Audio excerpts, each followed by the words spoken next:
Assalamualaikum warahmatullahi wabarakatuh dan salam sejahtera. Bertemu kembali bersama Cikgu Nur Shilawati binti Jamaluddin. Baiklah murid-murid, pada hari ini kita akan mempelajari cara menyampaikan pidato khususnya pada bahagian isi dengan baik.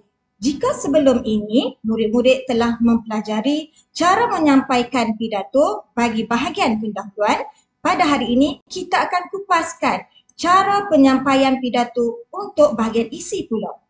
Baiklah murid-murid, tema pembelajaran kita adalah Sains, Teknologi dan Inovasi dengan tajuk pidato Sains dan Teknologi Pemaju Kemajuan Negara.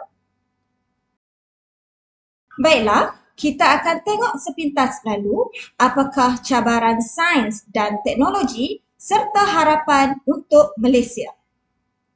Terlebih dahulu, kita akan lihat apakah cabaran sains dan teknologi di Malaysia. Pertama, kurangnya minat pelajar dalam STEM. Kedua, kebergantungan kepada teknologi luar. Ketiga, ketidakseimbangan akses digital.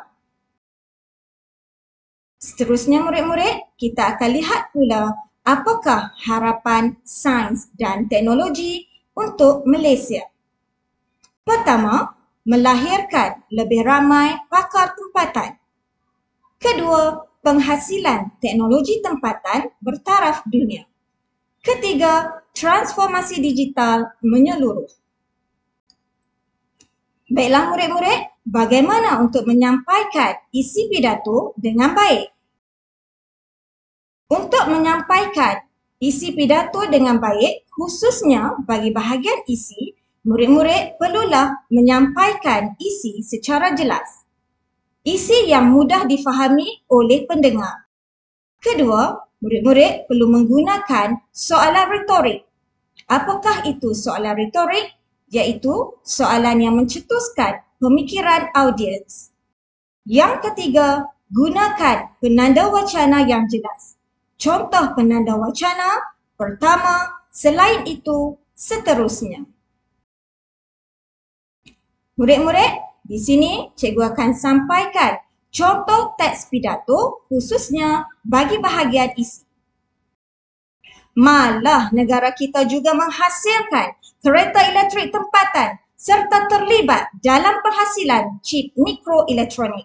Namun begitu, kita tidak boleh berhenti setakat ini. Kita tidak boleh hanya menjadi pengguna teknologi. Kita mesti menjadi pencipta dan pelopor.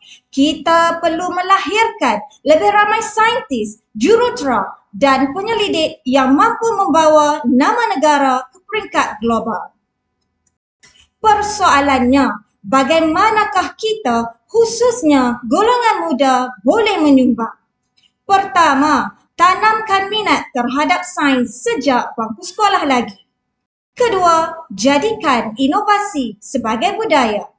Ketiga, pastikan akses teknologi menyeluruh kepada semua.